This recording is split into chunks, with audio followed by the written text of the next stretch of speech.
Ежедневные сводки ГИБДД о дорожно-транспортных происшествиях и цифры, свидетельствующие о безответственном и халатном отношении водителей, от которых порядком устали жители республики, не говоря уже о тех семьях, которые вынуждены в лучшем случае проводить дни и ночи, заботясь о своем родственнике в реанимации.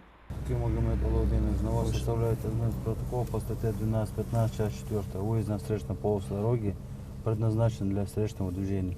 Наиболее опасный маневр – выезд на встречку. Любители полихачи часто оправдывают свое нарушение непредвиденными обстоятельствами, что, по их мнению, дает им право демонстрировать неуважение к остальным участникам дорожного движения. Редко среди автолюбителей находятся поклонники так называемого шашечного обгона – перестроения в момент интенсивного движения с несоблюдением безопасной дистанции и бокового интервала. В ходе рейдовых мероприятий сотрудниками дорожно-патрульной службы был выявлен ряд таких правонарушений.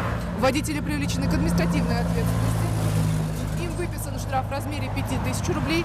В отношении также некоторых водителей рассмотрен вопрос о лишении права управления транспортным средством. Методы воздействия на таких водителей у стражей порядка на дорогах одни и те же. Если раньше за такое нарушение автолюбитель мог отделаться символическим штрафом суммой в 1000 рублей, то с 2019 года его размер вырос до 5000 рублей, а повторная выходка лихача обернется лишением прав.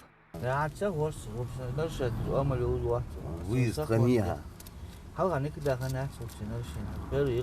Если первый выезд, штраф.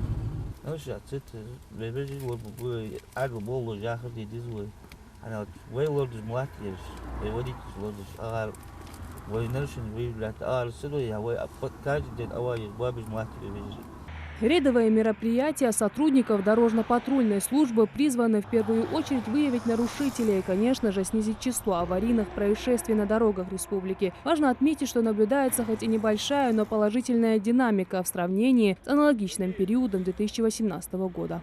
За 11 месяцев 2019 года в Республике Ингушетия зарегистрировано 156 дорожно-транспортных происшествий, в которых 49 человек погибло и еще 262 получили ранения. В сравнении с аналогичным периодом 2018 года количество ДТП снизилось на 19,2%. Число погибших в них людей снизилось на 18,3%. По числу раненых также произошло снижение на 21,6%.